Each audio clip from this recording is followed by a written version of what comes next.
Hey guys, तो कैसे हैं आप सभी लोग। आशा है कि सभी लोग बढ़िया होंगे।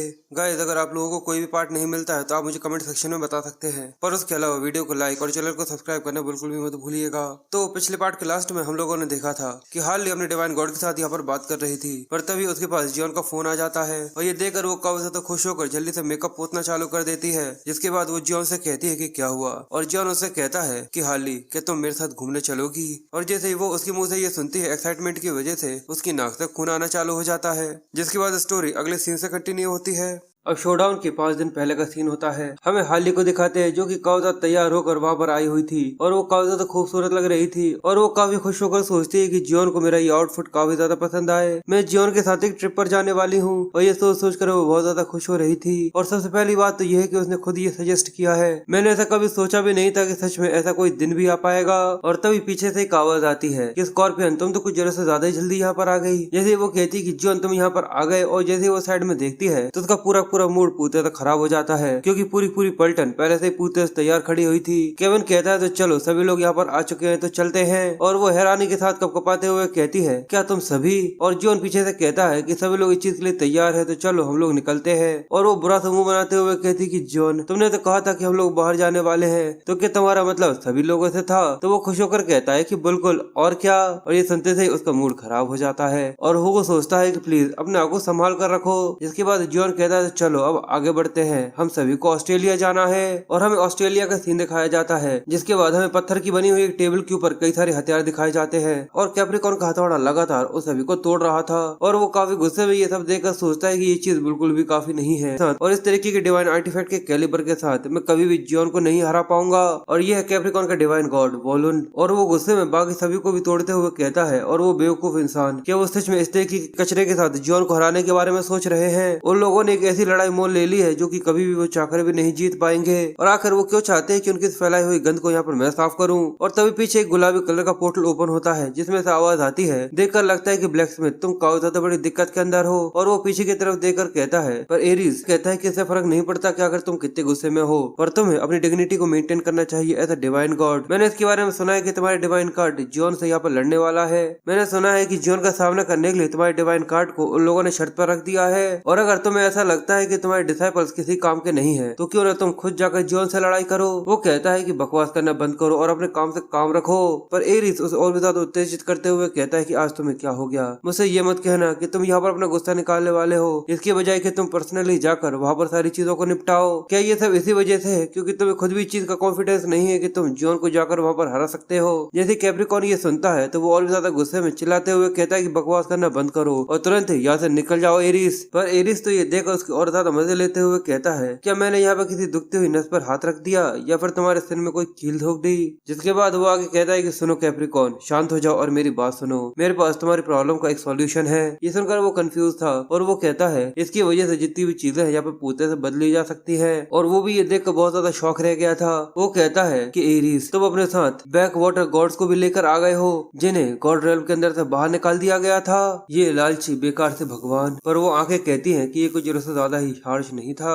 एरीज कहता है कि तुम्हारे लिए भी ये तो ज्यादा कोई बुरा ऑफर नहीं है, क्योंकि इनका एम है उन ओनरलेस थ्रोन्स का जो कि कैंसर और टॉरस का है। और मैंने इस चीज के बारे में पता लगाया कि वो दोनों ही धरती पर है, इसलिए मैंने सोचा कि क्यों ना वहाँ पर एक बार जाया जाए। और इसके अलावा टॉरस का थ्रोन तो जॉन के पास है और जैसे ही तुम्हारा और जॉन का डिवाइन आर्टिफैक्ट क्राफ्टिंग कंपटीशन चालू होगा तो ये उस जगह पर जाकर वहाँ पर काफी ज्यादा बड़ी तबाही मचा देंगे। इस चीज से फर्क नहीं पड़ता कि जो क्राफ्टिंग है वो यहाँ पर पूते से बंद होती है या फिर नहीं, पर इसकी वजह से जितना भी अटेंशन होगा वो सब पूते से रुक जाएगा। और क्यों ना तुम इसी तरीके से पूरे मैच को यहाँ पर पूते से बदल दो। ये सुनने के बाद वो शौक रह गया था और एरिस आगे कहता है इस चीज की वजह से तुम इसका जो आफ्टर मैथ होगा उसे काफी ज्यादा स्मूथली यहाँ पर संभाल सकते हो। और वो लेन भी ये जानता था कि वो जॉन को नहीं हरा सकता, इसलिए वो उससे कहता है तो मुझे बताओ कि आखिर मुझे क्या करना होगा। और एरिस जो कि ये सुन रहा था वो कहता है कि बस तुम्हें वैसा ही करना होगा जैसा कि मैं कहूँ। जिसके बाद हमें कैप्रिकॉर्न की सेंचुरी का सीन दिखाते हैं कि वह जितने भी आर्टिफैक्ट्स थे वो सभी पूते से टूट चुके थे। ये देखकर वो लोग कहते हैं कि आखिर ये क्या है। जरूर वो हमसे काफी काफी ज्यादा गुस्सा है। मुझे नहीं लगता कि उन्हें कोई भी डिवाइन आर्टिफैक्ट पसंद आया, इसी वजह से उन्हें सभी कुछ पूरे तबाह कर दिया। जिसके बाद फिर से आसमान से वही हरी बिजली गिरती है और कैप्रिकॉन की स्टेच्यू फिर से चमकने लगती है। और इसके अलावा जो टाइलर था वो भी यहाँ पर जोर जोर से चिल्लाना चालू कर देता है। ये देखकर सभी लोग और भी ज्यादा शॉक हो जाते हैं कि आखिर यहाँ पर क्या हो रहा है। वो कहता है कि व्हाइट सेलेस्टियल लॉर्ड टाइलर, क्या आप ठीक है? आखिर आपके साथ क्या हो रहा है? और उसके अंदर से वो लॉन की आवाज आने लगती है। वो कहता है, मुझे ये कहते हुए माफ करना, पर मैं तुम्हारे ऊपर इस तरीके से यकीन करना बिल्कुल भी अफोर्ड नहीं कर सकता। ये देखकर वो लोग हैरान थे, ये तो ज़ोडिएक सेकेंड माँ है, मुझसे ये मत कहना। और कैप्रिकॉर्न का डिवाइन गॉड जो कि उन लोगों से कहता है, अब मैं खुद यहाँ पर आगे बढ़कर इस कंपटीशन के अंदर पार्टिसिपेट करूंगा। सभी लोग हैरान थे, क्या डिवाइन गॉड पर्सनली यहाँ पर कम्पीट करेंगे? वो कहता है कि बिल्कुल, अब बाकी बचे हुए समय पर हम लोग यहाँ पर बस ट्रेनिंग करेंगे, इसलिए जल्दी से जाकर अपनी पोजीशन संभालो।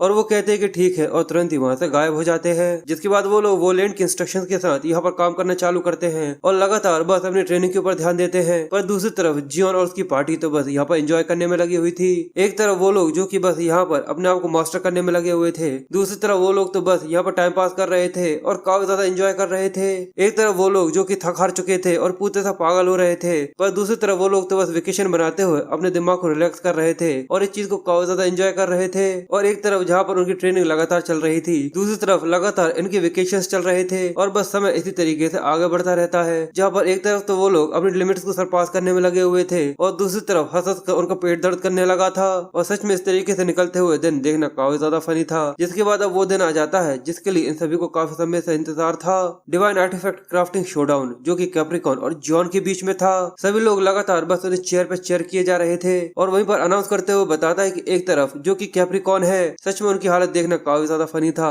और वो कहता है, और दूसरी तरफ उनके अपोनेंट जियोन और उसकी टीम। पर वो लोग देखते हैं कि वहाँ पर तो कोई आया ही नहीं था और न ही पार्टिसिपेंट की सीट पर कोई बैठा हुआ था। ये देखकर वो लोग कंफ्यूज थे। वो कहते हैं कि आखिर क्या हो रहा है? कैमरामैन कहता है कि मुझसे ये मत कहना, क्योंकि चूज से यहाँ पर ऐसा कोई भी नहीं जो कि यहाँ पर आया हो। और सीन शिफ्ट होता है और दूसरी तरफ हमें दिखाते हैं कि सभी लोग तो यहाँ पर घोड़े बेचकर सो रहे थे, जहाँ पर उनका फोन लगातार बज रहा था।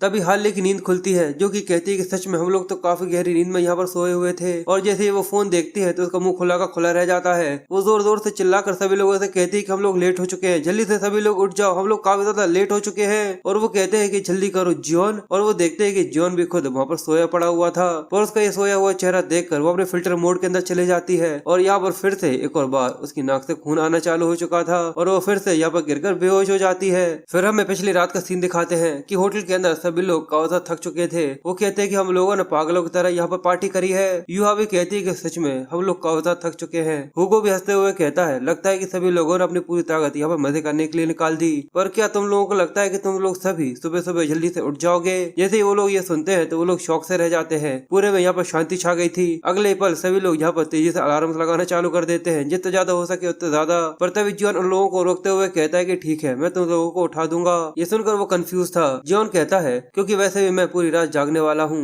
ये सुनकर वो कहता है कि अचानक से? जियोन बताता है कि हाँ, कुछ ऐसा है जो कि अभी तक मैंने पूरे से नहीं बनाया है, इसलिए मैं अभी के लिए यहाँ पर हवाई जा रहा हूँ, कल के मैच से पहले। हुगो कहता है कि तुम यहाँ पर वो फ्लोटिंग चीज के बारे में बात कर रहे हो जो कि क्रिएशन वर्कशॉप के ऊपर बनी हुई है। वो कहता है कि हाँ, मैं उसके ऊपर पूरी रात काम करने वाला हूँ जिससे मैं उसे जल्दी से जल्दी खत्म कर सकूँ। हुगो ये सुनकर कहता है कि यहाँ पर पार्टी करने के बाद अब तुम अकेले हो जो कि ये काम करने वाले हो। तो जियोन कहता है कि इस तरीके से मत सोचो, बस तुम यहाँ पर जाकर आराम करो। हार्ली कहती है कि तुम्हें इस चीज में कोई दिक्कत नहीं है, वैसे भी कल तुम्हारा मैच है। वो कहता है कि इस चीज में कोई दिक्कत नहीं, तुम लोग मेरी चिंता करना बंद करो और अच्छे तरीके से सो जाओ या फिर पार्टी करो, तुम्हें जो करना है वो करो। ये सुनने के बाद वो और ज्यादा खुश हो गए थे। और मैं तुम लोगों को जगा कर रहूंगा, इस चीज से फर्क नहीं पड़ता कि कैसे, भले इसके लिए मुझे तुम्हें बिल्डिंग से नीचे क्यों ना फेंकना पड़े। और जैसे वो ये सुनते हैं तो उनका मूड खराब हो जाता है। पर वो दोनों लड़कियां तो कहती क्या अंकल जियोन हमें सुबह सुबह आकर उठाएंगे। उन दोनों की इमेजिनेशन तो उनके चेहरे पर काफी ज्यादा अजीब सी लग रही थी। और हार्ली जिसकी नाक से खून बह रहा था वो कहती है कि सच में तुम मुझे उठाने के लिए आओगे? ठीक है। पर हुगो उससे कहता है कि हे, अपना को कुछ जरूरत से ज्यादा पुश मत करना। वो कहता है कि मैं समझ गया और अगले ही पल वो वहाँ से गायब हो जाता है। जिसके बाद हुगो लोगों से कहता है तो चलो अब हम लोग सोने के लिए चलते हैं। पर इस तरीके से जाकर पलंग पर सो जाना बिल्कुल भी सेटिस्फाइंग नहीं लग रहा। और क्योंकि जियोन ने हम लोगों को वैसे भी ग्रीन फ्लैग दे दिया है तो चलो सोने से पहले एक एक और ड्रिंक लेते हैं।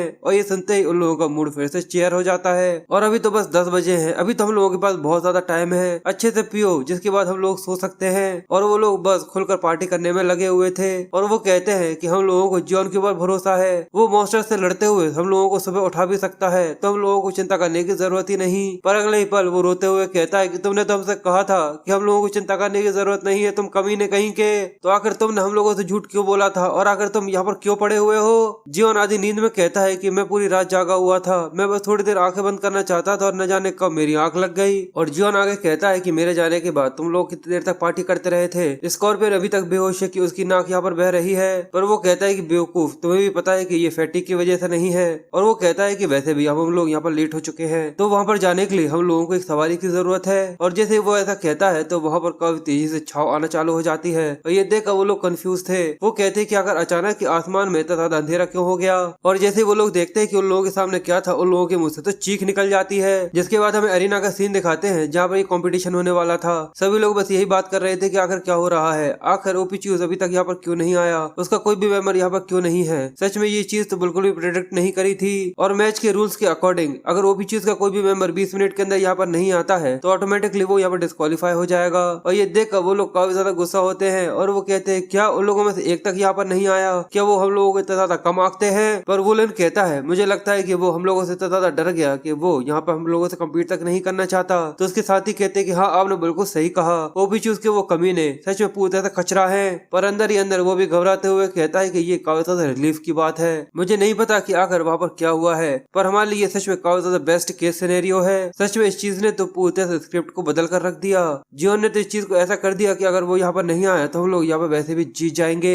मैंने एरिस के ऑफर को एक्सेप्ट कर लिया और जितनी भी कैजुअलिटीज थी उन सभी को भी सफर करने के लिए मैं पूरी तरह से तैयार था। पर फिर भी देखकर ऐसा लगता है कि आखिर में जो बैकडोर गॉड थे उनसे यहाँ पर अटैक करवाने की कोई भी जरूरत नहीं पड़ने वाली। तुम तो सच में काफी ज्यादा केपेबल हो। पर वो भी काफी ज्यादा कंफ्यूज था, वो भी यही सोच रहा था कि आखिर यहाँ पर क्या हो रहा है। जियोन तुम कमीने, आखिर तुम कहाँ हो, क्या मेरा प्लान यहाँ पर लीक तो नहीं हो गया। और डेफिनेटली ये चीज पॉसिबल भी हो सकती है क्योंकि वो एक ऐसा सांप है जिसको कुछ भी पता चल सकता है। पर मैं इस चीज के बारे में नहीं सोच सकता कि वो मेरे ऊपर एक सरप्राइज स्ट्राइक दे सकता था। आखिर उसका इन्फॉर्मेशन नेटवर्क कितना ज्यादा बड़ा है। और बैक वाटर गॉड्स उससे पूछते हैं कि एरिस की डिवाइन गॉड आखिर ओपी चूज कहाँ पर है। वो लोगों से कहता है कि थोड़ा शांत रहो और थोड़ा सा वेट करो, तुम लोगों को पता है ना कि वेट कैसे करते हैं। वो कहते हैं कि हम लोग पहले से ही काफी ज्यादा लंबे समय से वेट कर रहे हैं, हम लोग गॉड रेल्म से काफी लंबे समय पहले ही निकाल दिए गए थे। ये सुनकर वो कहता है क्या। वो कहते हैं कि आखिर तुम क्या सोच रहे हो, क्या तुम्हें सच में ऐसा लगता है कि हम लोगों को कैंसर या फिर टॉरस के थ्रोन के ऊपर सबसे पहले जाकर बैठने की कोशिश करनी चाहिए जब कैप्रिकॉर्न हम लोगों की नजरों के सामने खड़ा हुआ है। सुनने के बाद वो शॉक रह गया था और वो बैक वाटर गॉड्स आके कहते हैं, वो यहाँ पर पॉइंट की बात कर रहा है, जितने ज्यादा थ्रोन यहाँ पर अवेलेबल रहेंगे उतनी ज्यादा हमारे चांसेस रहेंगे कि हम लोग डिवाइन गॉड की सीट पर बैठ सके। पर एरिस कहता है कि अगर तुम लोग यहाँ पर क्या बात कर रहे हो, ये हमारे प्लान के अंदर बिल्कुल भी प्लान नहीं था। पर वो कहते हैं और ओपी चूज यहाँ पर एब्सेंट है तो हम लोग यहाँ पर बिल्कुल भी इस पोजीशन के अंदर नहीं है कि हम लोग यहाँ पर थोड़े और समय तक वेट कर सके। पर तभी वो चिल्लाकर कहता है कि रुक जाओ। पर वो उन्हें समझाने की कोशिश कर रहा था और वो कहता है कि रुक जाओ, पर वो अपनी बात पूरी कर पाता उससे ही पहले वो बैक वाटर गॉड्स वहाँ से फटना चालू हो जाते हैं। ये देखकर वो लोग कंफ्यूज थे कि आखिर यहाँ पर ये क्या हो रहा है, क्या यहाँ पर ये कोई मॉन्स्टर है। और वेलोड सोचता है कि आखिर ये स्मॉल टाइम गॉड्स यहाँ पर क्या कर रहे हैं। वो तो कैप्रिकॉर्न के ऊपर हमला करने के लिए आगे बढ़ते हुए कहते हैं कि जो पहले आएगा वही पाएगा, हम लोगों को कैप्रिकॉर्न का थ्रोन यहाँ पर हैंड ओवर कर दो। और ये देखकर वो सोचता है कि ये कमीने यहाँ पर मेरे खिलाफ होने की कोशिश कर रहे हैं। और वो अपने हथौड़े को घुमाते हुए कहता है कि बैक वाटर गॉड्स आखिर तुम्हारी इस तरीके से मेरे सामने खड़े होने की हिम्मत भी कैसे हुई। और जैसे वो अपने हथियार को घुमाता है तो एक ही बार में वो उनके टुकड़े टुकड़े कर देता है। ये देखकर वो लोग भी काफी ज्यादा खुश हो गए थे और कहते हैं कि ये तो वही मैजिकल सोर्ड है, एक मास्टरपीस जो कि हमारे डिवाइन गॉड ने यहाँ पर बनाया है। पर वो गॉड्स कहते हैं क्या ग्रिम। गॉड्स कहते हैं कि ये तो एक ऐसी चीज है जो कि बस सामने वाले को डिवाइनिटी सर्व करती है, पर तुम्हें शांत रहने की जरूरत है, हम लोग यहाँ पर हमारे नंबर से उसे ओवरकम कर सकते हैं। इस चीज से फर्क नहीं पड़ता कि आखिर कितनी कमाल की वो सोर्ड है, पर हम लोग यहाँ पर उसे हरा सकते हैं। ऊपर से पिंक कलर की लाइट आती है और एक ही बार में उसे यहाँ पर खत्म कर देती है। एरिस कहता है कि इसे यहाँ पर दूसरी तरफ होना चाहिए था। और कैप्रिकॉर्न कहता है कि आखिर यहाँ पर क्या हो रहा है, आखिर वो गॉड्स जो कि तुम अपने साथ लेकर आए थे वो यहाँ पर रेम्पेज क्यों मचा रहे हैं। एरिस इस चीज के बारे में तुमने बिल्कुल भी मेंशन नहीं किया था कि वो मेरे थ्रोन के ऊपर एम करने की कोशिश करेंगे।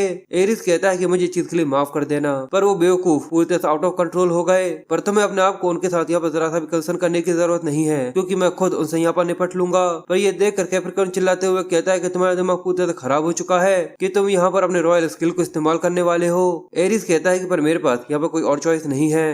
क्या तुम्हें ऐसा नहीं लगता कि ये चीजें काफी अच्छी होंगी कि अगर धरती पर थोड़ा सा यहाँ पर शोर शराबा होगा, इसकी बजाय कि ये स्मॉल टाइम गॉड रेल्म के अंदर जाकर तबाही मचाएं। तुम्हें भी यहाँ पर सर्वाइव करना होगा जैसे कि कुछ इंसान कर पाएंगे, और मैं बाकी सभी को खत्म कर दूंगा जैसा कि हम लोगों ने एक्सेप्ट किया था। पर तभी गन शॉट्स की आवाज आती है और उसकी जितनी भी तलवारें थी वो सभी यहाँ पर टुकड़े टुकड़े होने लगती है। एरिस ये देखकर शौक रह गया था। वो सोचता है कि अगर ऐसा कैसे हो सकता है, ये तो एक डिवाइन गॉड का वेपन था, ये तबाह कैसे हो गया। और उसका भी मुंह खुला का खुला और आंखें फटी की फटी रह जाती है, क्योंकि जियोन अब वहाँ पर आ चुका था और सभी लोगों के ऊपर अंधेरा छाना चालू हो जाता है और सभी के सभी लोग बस ऊपर की तरफ ही देख रहे थे। और वो दूसरे गॉड्स भी ये देखकर कहते हैं कि धरती पर क्या सच में काफी ज्यादा कमाल की चीजें नहीं हो रही। और वो बड़ी बड़ी बंदूकें अब उनके अंदर से धुआं निकल रहा था और हमें दिखता है एक काफी ज्यादा बड़ा सा आइलैंड जिसको अब एक एयरशिप के अंदर कन्वर्ट कर दिया गया था। ये वही फ्लोटिंग स्काई आइलैंड है जिसको जियोन ने कन्वर्ट कर एक बड़े से एयरशिप के अंदर कन्वर्ट कर दिया। और जियोन और हुगो जो कि काला चश्मा लगाकर वहाँ खड़े हुए थे। जियोन कहता है कि मैंने कहा था ना कि ये एक मर्द का सपना है, तो बताओ मेरी इस एरियल वॉरशिप को देखकर तुम्हें कैसा लग रहा है। और हुगो कहता है कि सच में ये कुछ जरूरत से ज्यादा ही कमाल का है। और दूसरी तरफ हमें जिन को दिखाते हैं जो कि शौक होते हुए कहता है कि मैं यहाँ पर इसलिए आया था क्योंकि मेरे सेलेस्टियल लॉर्ड ने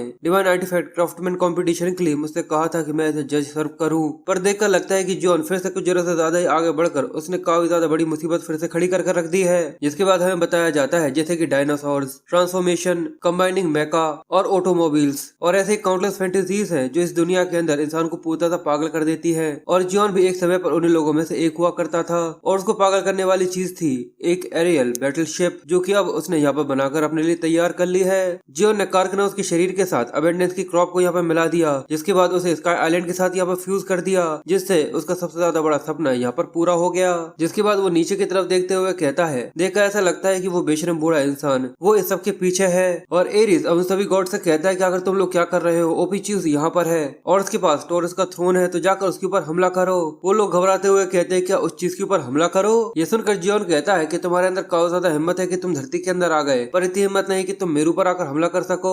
अगर ऐसा है तो मैं खुद तुम्हारे पास आ जाता हूँ। और ये कहकर जितने मेन कैनन्स होते हैं उन सभी को स्मॉल टाइम गॉड्स के ऊपर यहाँ पर टारगेट कर दिया जाता है। पर ये देखकर वो गॉड हंसते हुए कहते हैं कि तुम सच में यहाँ पर फायर कर भी सकते हो, हम इंसानों के बीच में यहाँ पर मिक्स हैं। और वो सभी इंसान यहाँ पर काफी ज्यादा डर रहे थे। वो कहते हैं कि इतने ज्यादा बड़े कैनन्स हम लोगों के ऊपर शूट होने वाले हैं। पर तभी उन लोगों के ऊपर अजीब तरीके के मार्क आ जाते हैं। ये देखकर वो कंफ्यूज हो रहे थे कि आखिर अब ये क्या है, क्या ये एक तरीके का स्किल है। और उन्हें पता चलता है कि सच में ये तो सजिटेरियस का एब्सोल्यूट एम है। जिसके बाद जैसे शूट किया जाता है तो जितने भी वो गॉड्स थे वो सब यहाँ पर एक एक करके यहाँ पर तबाह होना चालू हो जाते हैं और कुछ ही देर में वो सब भी खत्म हो चुके थे। ये देखकर वो कहते हैं कि ये चीज पूरी तरह से नामुमकिन है। आखिर वो एब्सोल्यूट एम के साथ इतना ज्यादा परफेक्ट टारगेट कैसे बना सकता है। और यहाँ तक कैप्रिकॉर्न का डिवाइन गॉड तक घबराया हुआ से कहता है कि जॉन सच में ये काफी आउटरेजियस सी क्रिएशन है। एरिस जो कि अपनी तलवारों के पीछे छुपा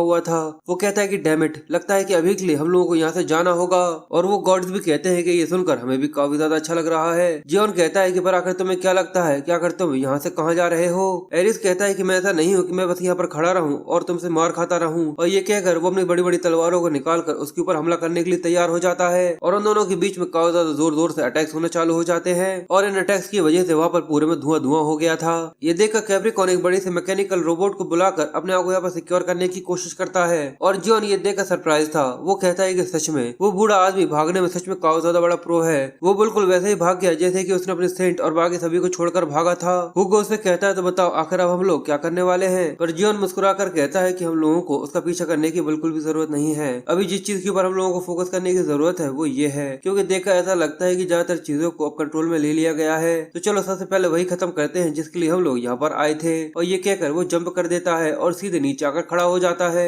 सभी लोग लड़ने के लिए तैयार थे। वो कहते हैं कि लगता है कि अब हमारी बारी है। भले ही हम लोग प्रोडक्शन टाइप के डिवाइन कार्ट हैं, पर हम लोग यहाँ पर बिना लड़े बिल्कुल भी हार नहीं मानने वाले। पर जियोन देखता है कि वो पत्थर जिसके ऊपर वो यहाँ पर हथियार बनाएगा वो नीचे गिरा हुआ था। वो उसे फिर से खड़ा कर लेता है। ये देखकर वो लोग कंफ्यूज थे कि अगर जियोन क्या कर रहा है। और वो लोगों से कहता है कि अगर तुम लोग क्या कर रहे हो, क्या तुम लोग इस चीज के लिए तैयार हो। वो लोग कहते हैं क्या। वो कहता है कि हम लोग यहाँ पर डिवाइन आर्टिफैक्ट क्राफ्टमैन कंपटीशन के लिए आए थे। ये देखकर वो लोग भी कंफ्यूज रह गए थे। और जियोन उन लोगों से कहता है क्या अब तो लोग यहाँ पर पार्टिसिपेट करने वाले हो भी या फिर नहीं। वोलन चिल्लाते हुए कहता है कि तुम ये सजेस्ट कर रहे हो कि सिचुएशन के अंदर हम लोगों को हमारे कंपटीशन को कंटिन्यू रखना चाहिए। वो कहता है कि बिल्कुल, क्या इस चीज को ना करने का कोई रीजन है। वो चिल्लाकर जियोन से कहता है कि जरा अपने आसपास देखो, ये कंडीशन बिल्कुल भी सही नहीं है और हमारे जितने भी इक्विपमेंट्स थे और मटेरियल्स थे वो सभी भी पहले ही खराब हो चुके हैं। पर जियोन कहता है कि कंडीशन, उस समय पर जब मेरे पास कोई भी मटेरियल नहीं था, कोई भी जगह नहीं थी और कोई भी इक्विपमेंट नहीं था, तभी मैं बैटलफील्ड के अंदर जितने भी पड़े हुए आर्टिफैक्ट थे उन सब का इस्तेमाल कर अपने हाथों से डिवाइन आर्टिफैक्ट बनाया करता था।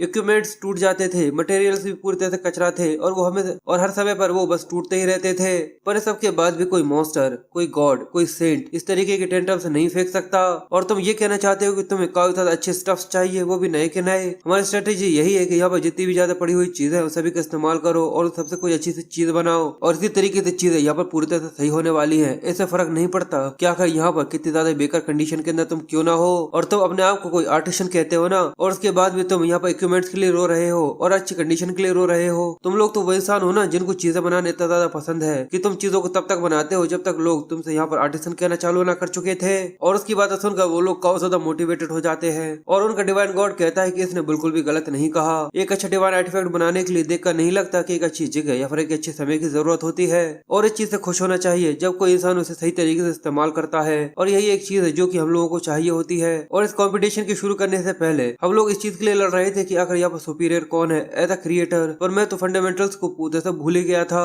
जीवन तुम्हारे इस चीज के लिए शुक्रिया, तुमने इस चीज के अंदर मेरी मदद करी है। मैंने पर कभी भी इस चीज का बिल्कुल भी एक्सपेक्ट नहीं किया था। तुमने यहाँ पर मेरी सेंचुरी और जितने विजिटर्स आए थे सभी की रक्षा करी और यहाँ तक तुमने मुझे ये याद दिलाया कि एक इन्वेंटर के लिए किस तरीके का माइंडसेट होना जरूरी है। पर इसके अलावा जीतना एक अलग ही तरीके की चीज होती है। अब मैं तुम्हारे इस कंपटीशन के लिए सामना करूंगा जो चीज मेरे पास है उस सबका इस्तेमाल करते हुए। और जीवन कहता है कि मैं भी इस चीज से बिल्कुल भी कम तुमसे उम्मीद नहीं करता। जिसके बाद अनाउंस कर बताया जाता है लगता है कि अब इन दोनों के बीच की जो कंपटीशन है वो यहाँ पर चालू होने वाला है। और जैसे लोग ये सुनते हैं तो वो लोग उन्हें यहाँ पर चेयर करना चालू कर देते हैं और कैप्रिकॉर्न का डिवाइन गॉड उन लोगों से कहता है कि जल्दी से इस कंपटीशन के लिए अपने आप को तैयार करो। जिसके बाद इस कंपटीशन को चालू किया जाता है और फर्स्ट राउंड के अंदर उन लोगों को यहाँ पर एक हथियार बनाना था और इसकी क्वालिटी को चेक करने के लिए अप्रेजर को बुलाया गया था, यानी जिन को बुलाया गया था। जिसके बाद अब जैसे ही इस कंपटीशन को चालू किया जाता है तो कैप्रिकॉर्न का डिवाइन गॉड चिल्लाते हुए सभी लोगों से कहता है कि जल्दी से टीम बनाओ, जल्दी से फर्नेस के अंदर आग जलाओ और टेम्परेचर को बढ़ाओ और मटेरियल टीम जल्दी से हाई क्वालिटी के जितने मटेरियल्स बचे हुए हैं उन सभी को लेकर आओ। वो कहते हैं कि ठीक है आप समझ गए, पर तभी पीछे से जॉन के खटखट करने की आवाज आती है और वो लोग कंफ्यूज जैसे पीछे की तरफ देखते हैं। पर जॉन अपने डिवाइन आर्टिफैक्ट वो बड़े से हैमर का इस्तेमाल कर थोड़ी सी ठोका पीटी करता है और एक टॉप ग्रेड का डैगर बनाकर रख देता है। ये देखकर वो लोग शॉक थे। कैप्रिकॉर्न का डिवाइन गॉड कहता है कि तुमने अभी अभी ये नहीं कहा था कि जो कंडीशंस होती है या फिर अच्छे इक्विपमेंट्स होते हैं वो सच में मैटर नहीं करते। पर जॉन कहता है क्या, मैंने तो इसको इसलिए इस्तेमाल किया क्योंकि ये मेरे पास है। और ऐसा कर जॉन फर्स्ट राउंड में यहाँ पर जीत जाता है। और वो बाद में अनाउंस करते हुए बताता है कि जॉन ने अपने फर्स्ट मैच को तुरंत ही यहाँ पर जीत लिया अपने क्राफ्टिंग डिवाइन आर्टिफैक्ट का इस्तेमाल करते हुए।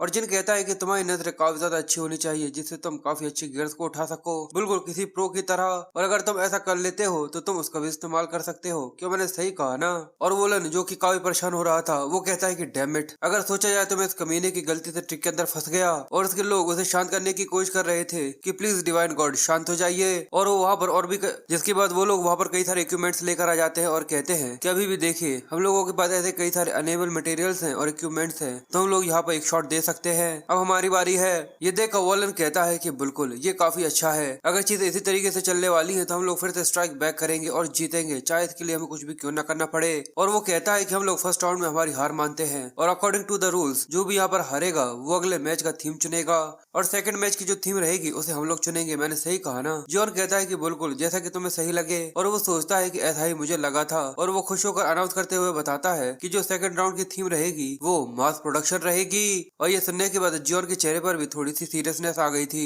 और वो कहता है कि चलो इस मास प्रोडक्शन वाले सेकंड राउंड को चालू करते हैं। और बाद में अनाउंस करते हुए कहता है कि कैप्रिकॉर्न ने एक अनबिलीवेबल चीज करी है, उसने सेकंड थीम के लिए यहाँ पर मास प्रोडक्शन चुना है। और इस कैटेगरी के हिसाब से देखा जाए तो कैप्रिकॉर्न के पास काफी ज्यादा एडवांटेज है क्योंकि उसके पास कई सारे लोग हैं। पर ये देखकर जिन उससे कहता है कि जो जानबूझकर इस तरीके के घटिया से स्कैम्स करते हैं इससे उन्हें ही काफी ज्यादा दर्द होता है। और ये देखकर कैप्रिकॉर्न कहता है कि कमीने बकवास करना बंद करो।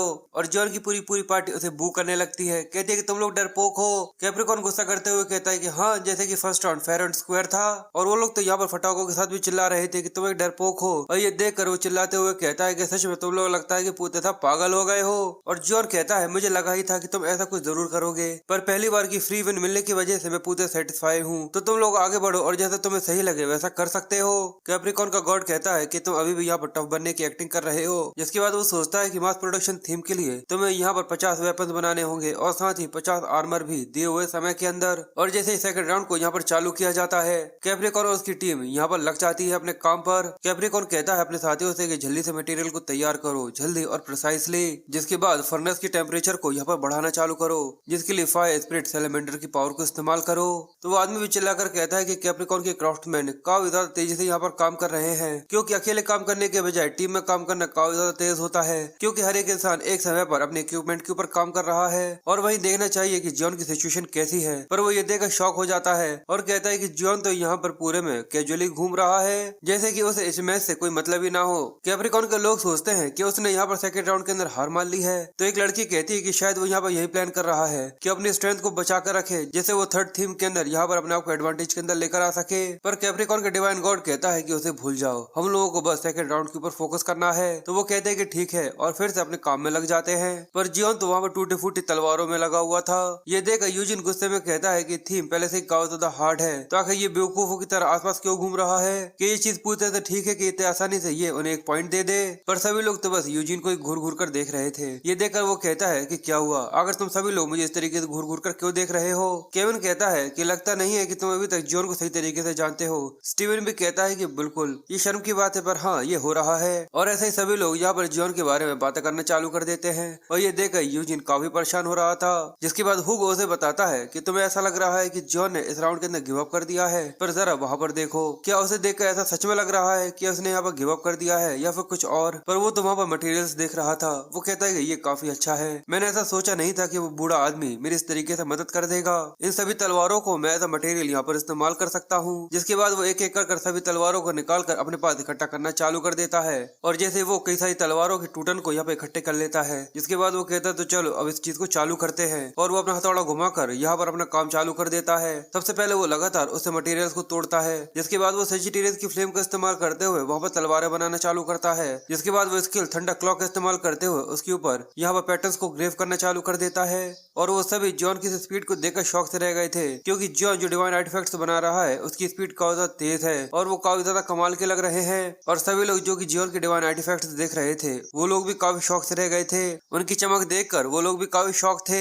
और यहाँ तक जिन भी रोते हुए कहता है कि हम लोग तो जॉन के एरा के नीचे जी रहे हैं। और कैप्रिकॉर्न के लोग भी ये देखकर हैरान होते हुए कहते हैं कि इस चीज के ऊपर यकीन करना काफी मुश्किल है कि जॉन यहाँ पर एरियस की तलवारों का ऐसा मटेरियल इस्तेमाल कर रहा है, वो भी इतनी ज्यादा स्पीड के साथ। हम लोगों को भी काफी ज्यादा जल्दी करनी चाहिए। पर कैप्रिकॉर्न का डिवाइन गॉड उसके सामने आकर एक रिंग गिरती है। ये देखकर वो कहता है कि इस रिंग को जॉन ने बनाया था, पर सच में ये काफी ज्यादा फ्लॉलेस है और साथ ही टॉप ग्रेड की क्वालिटी भी है। पर तभी उसके अंदर से एक पॉपअप आता है और वो उससे कहता है कि हे मुझे इस तरीके से पकड़ कर मत रखो, जल्दी से मुझे अपने मास्टर के पास लेकर जाओ। ये सुनने के बाद वो शौक और हैरान सा रह गया था। उसके आगे फटी की फटी रह जाती है कि इस डिवाइन आर्टिफैक्ट के अंदर खुद की सेल्फ सेंस है, बिल्कुल थ्रोन की तरह। मुझसे ये मत कहना कि जॉन के जितने बनाए हुए डिवाइन आर्टिफैक्ट्स हैं उन सभी के अंदर अपना सेल्फ सेंस है। और ये देखा वो समझ गया था और वो कपकपाते हुए सोचता है कि ये स्किल जो कि जॉन इस्तेमाल कर रहा है ये एक extraordinary divine artifact craftsman का है। और ये फिर से उन वेपन्स को बना रहा है जो कि एक समय पर डिवाइन गॉड ने इस्तेमाल किए थे। और बस इसका स्किल ही काफी है कि वो एक डिवाइन आर्टिफैक्ट को खुद का एक ईगो ग्रांट कर सके। ये कोई स्किल नहीं है बल्कि ये तो एक अथॉरिटी है। और ये जानने के बाद इसी तरीके से कैप्रिकॉर्न अपनी हार मान लेता है। वो अपना हथौड़ा नीचे गिरा देता है और जॉन की तरफ देखते हुए कहता है कि ये मैच शुरुआत से ही हम लोग कभी जीत भी नहीं सकते थे, इसलिए वो अपने सभी साथियों से कहता है कि तुम लोग काम करना बंद कर सकते हो। ये सुनकर वो लोग कहते हैं क्या, और वो उनसे कहता है वैसे भी यहाँ पर लगातार काम करने का भी कोई मतलब नहीं निकलता। जिसके बाद वो जॉन की तरफ बढ़ना चालू करता है तो वो कहते हैं कि डिवाइन गॉड आखिर ये क्या हो रहा है। और वो जॉन के सामने आकर खड़ा हो गया था। जॉन उसकी तरफ ध्यान देते हुए कहता है कि हे आखिर तुमने डिवाइन आर्टिफैक्ट बनाना बंद क्यों कर दिया, क्या तुम इस कंपटीशन को कंप्लीट नहीं करना चाहते। पर वो कहता है कि अब ये चीज बिल्कुल भी जरूरी नहीं है। जॉन कहता है अच्छा तो क्या तुम यहाँ पर चीजों को बाय फोर्स सेटल करना चाहते हो। ये सुनने के बाद कैप्रिकॉर्न अपने हाथ की तरफ देखता है। जिसके बाद वो अपने पंच जॉन की तरफ बढ़ाता है। ये देखकर उसके सभी साथी काफी ज्यादा गुस्से में उसकी तरफ देखने लगे थे और कैप्रिकॉर्न की भी टीम उसी की तरफ कंफ्यूजन के साथ देख रही थी। पर उसका हाथ जॉन के जस्ट चेहरे के सामने आकर रुक जाता है। जॉन कहता है कि आखिर सबका मतलब क्या है। वो कहता है कि कुछ नहीं, ये बार बार मेरे कान में चिल्ला रहा था कि मुझे मेरे ओनर के पास ले लेकर चलो, इसलिए मैं बस इसे यहाँ पर लौटाने के लिए आया था। और वो उस रिंग की बात कर रहा था और साथ ही वो आगे कहता है, इसके अलावा जैसा कि मैंने कहा, अब जीतना और हारना बिल्कुल भी मेरे लिए जरा सा भी मैटर नहीं करता, क्योंकि ये मैच शुरुआत से ही ऐसा नहीं था कि मैं इसे यहाँ पर जीत सकूं, क्योंकि कैप्रिकॉर्न की डिवाइन आर्टिफैक्ट क्राफ्टमैन एबिलिटी के साथ ऐसा कभी हो ही नहीं सकता कि हम लोग तुम्हें हरा सके। ये सुनने के बाद सभी लोग बहुत ज्यादा शॉक होते हुए कहते हैं कि ये चीज काफी ज्यादा अनएक्सपेक्टेड थी, क्योंकि कैप्रिकॉर्न बीच में ही इस ड्यूल को अबेंडन कर रहा है और अपनी हार मान रहा है। कैप्रिकॉर्न के सभी साथी उससे कहते हैं कि डिवाइन गॉड, आखिर आप ड्यूल के बीच में ऐसा क्यों कर रहे हैं, हमें हमारा काम पूरा तो करने दीजिए, शायद उसके बाद हम लोग यहाँ पर जीत सके। पर वो कहता है कि रुक जाओ, और वो जियोन से कहता है कि मैं तुमसे एक रिक्वेस्ट चाहता हूँ। वो कहता है कि क्या हुआ, क्या हम लोग तुम्हारे डिवाइन आर्टिफैक्ट्स को देख सकते हैं जो कि तुमने यहाँ पर क्राफ्ट करे हैं। वो कहता है कि ठीक है, जिसके बाद उन सभी को टेबल्स के ऊपर सजा दिया जाता है, और जब वो उन्हें देखना चालू करते हैं तो उनकी जो क्वालिटी थी वो काफी ज्यादा इंसेन थी। वो कहते हैं कि सच में इस तरीके के स्किल्स के साथ कोई इन्हें बना भी सकता है, ये काफी ज्यादा इंक्रेडिबल है, हर एक पीस काफी ज्यादा प्रिसाइज के साथ बनाया गया है, ये पूरी तरह से परफेक्ट है। और कैप्रिकॉर्न कहता है कि बिल्कुल, अब तुम अपनी आंखों से देख सकते हो कि जियोन के जो डिवाइन आर्टिफैक्ट उसने बनाए हैं आखिर वो कैसे हैं। तो बताओ, आखिर तुम्हें क्या लगता है, क्या तुम्हें भी ऐसा लगता है कि तुम इस चीज के ऊपर यकीन कर सकते हो कि बिना कंपेयर किए भी कि आखिर कौन के ज्यादा अच्छे हैं। और उन लोगों को पता था कि जॉन पहले से ही काफी ज्यादा अच्छा है, इसलिए कैप्रिकॉर्न भी हार मानते हुए कहता है कि हाँ, मैं इस चीज को मानता हूँ कि हम लोग यहाँ पर हार चुके हैं। जॉन कहता है कि ये कोई बकवास नहीं है जो कि तुम्हारे मुंह से निकल रही है, पर फिर भी क्या तुम्हारे लिए सच में पूरी तरह से ठीक होगा कि तुम इस तरीके से डुएल को गिव अप कर रहे हो। तुम्हें पता है ना कि तुम्हारे डिवाइन कार्ड का फेट क्या रहेगा इस डुएल की आउटकम आने के बाद। तो वो कहता है कि हाँ, मुझे पता है, पर इससे पहले कि मैं एक डिवाइन कार्ड का एक डिवाइन गॉड हूँ, उससे पहले मैं एक आर्टिसन हूँ। भले ही मेरे हाथ इस चीज के काबिल नहीं है कि मैं इस तरीके के काफी ज्यादा कमाल के मास्टरपीस बना सकूं, पर मेरी आंखें तुरंत ही इस तरीके के मास्टरपीस को पहचान सकती हैं। और जियोन, जो तुमने बनाया है वो सच में एक मास्टरपीस है, और जब मैंने खुद अपनी आंखों से इस चीज को कंफर्म कर लिया है तो मैं इस चीज के लिए डिनाई नहीं कर सकता। और अगर सच में मेरे अंदर एक डिवाइन आर्टिफैक्ट क्राफ्टमैन के मास्टर की प्राइड है तो मैं बिल्कुल ऐसा ही करूंगा जैसा कि मैंने यहाँ पर अभी अभी किया है। इसलिए तुम आगे बढ़ सकते हो और रिजल्ट को अनाउंस कर सकते हो। ये सुनने के बाद वो लोग भी शौक से रह गए थे, और वो अनाउंस कर बताता है कि इस डुएल के अंदर साफ साफ जो जीता है वो कौन है। वो है जियोन, जो कि ओपी च्यूज से है, और जिन, जो कि बिल्कुल मेढक की तरह लग रहा था। और वो रोते हुए कहता है कि सच में आर्टिसन की ये रियल दुनिया है, ये कितनी ज्यादा खूबसूरत है, कितनी ज्यादा खूबसूरत है।